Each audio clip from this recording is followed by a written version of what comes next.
नमस्कार मित्रांनो, श्री स्वामी समर्थ डेअरी फार्ममध्ये सर्व शेतकऱ्यांचं स्वागत आहे. तरी माझ्या पाठीमागं बघू शकता टोटल 1 एकर रान आहे. तर याच्यामध्ये आपण 8 ते 10 गायींसाठी वैरणीचं नियोजन केलेलं आहे. तर ह्या साईडला थोडा आपण मका लावलेला आहे आणि ह्या साईडला मेगा स्वीट लावलेला आहे. तर ह्या व्हिडिओमध्ये आपण खोडकिडीसाठी कोणती फवारणी घेणार आहे आणि कधी घ्यायचे आहेत आणि किती फवारणी घ्यायचे आहेत आणि औषध तुम्हाला कोणतं वापरायचं आहे आणि त्याचा डोसचे प्रमाण किती आहे. तर त्याच्या व्हिडिओमध्ये सांगणार आहे. त्यापूर्वी जे कोणी शेतकरी आपल्या चॅनलवरती नवीन आहेत तर त्यांना विनंती आहे की आपल्या चॅनलला सबस्क्राईब करून घ्यायचं आहे आणि आपल्या शेतकरी मित्रांना शेअर करायचं आहे. तर बघू शकता मित्रांनो, ह्या साईडला जो आहे ते मेगा स्वीट लावलेला आहे आणि ह्या साईडला मका लावलेला आहे. तर पाण्याचं नियोजन नव्हतं त्यामुळं थोडं थोडं कुठं कुठं उगून आलेलं नाही मित्रांनो. ते बघू शकताय. तर या साईडला आपण रेन पाईप टाकलेला आहे. तर रेन पाईप टाकलेले त्या साईडला एक नंबर उगवून आलेला आहे आणि या साईडला ठिबक आहे. तर ठिबकच्या साईडला काही उगवून आलेलं नाही.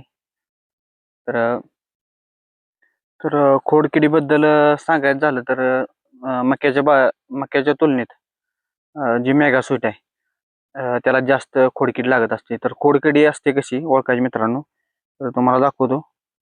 ते बघू शकता तुम्ही पानं कशी झालीत. अशी पिवसर पिवसर पानं ही झालेली असते आणि जो काही कोंब आहे मधला तो वरती आल्यानंतर एकदम पिवळा असा पडतोय. बघू शकता तुम्ही पानं कशी झालीत एकदम. तर याच्यावरती फवारणी आपण कोणती केली आहे आणि किती फवारणी करायला लागतात तर त्याच्या व्हिडिओमध्ये सांगणार आहे.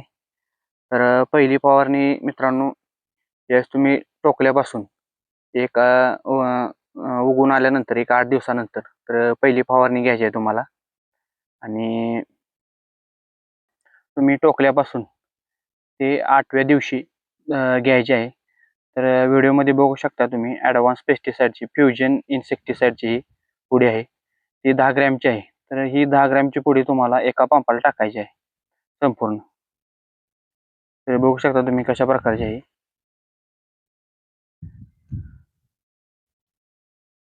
तर एका पंपाला एक पुडी ही तुम्हाला टाकायची आहे आणि याची फवारणी घ्यायची आहे मित्रांनो. तर दुसरी जी फवारणी आहे ती तुम्हाला 12 ते 14 दिवसाच्या आतमध्ये घ्यायची आहे. पहिली फवारणी 8 दिवसानंतर आणि दुसरी जी फवारणी आहे एक 14व्या दिवशी घ्यायची आहे. 14 ते 15व्या दिवशी. तर अशा प्रकारच्या 2 फवारण्या तुम्हाला घ्यायच्या आहेत खोडकिडीसाठी. तर आता आपण ही पहिली फवारणी घेतलेली आहे. कारण की ज्यावेळेस आपण टोकलं होतं त्यावेळेस पाण्याची कमतरता असल्यामुळे उगवून जास्त आलेलं नाही मित्रांनो. बघू शकता तुम्ही. आता हे कुठं कुठं तर राहिले उगवून यायचं आणि कुठं कुठं तर उगवून आले. तर ही पहिलीच फवारणी आपण घेतलेली आहे. तर पहिली फवारणी तुम्ही 8व्या दिवशी आणि दुसरी फवारणी 14व्या ते 15व्या दिवशी घ्यायची आहे.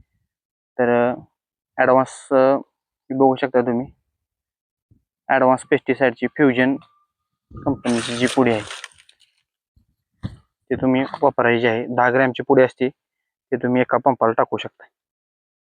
तर व्हिडिओ आवडल्यास आपल्या शेतकरी मित्रांना शेअर करायचे आहे आणि जे कोणी शेतकरी आपल्या चॅनलवरती नवीन आहे तर त्यांना विनंती आहे की चॅनलला आपल्या सबस्क्राईब करायचं आहे. धन्यवाद.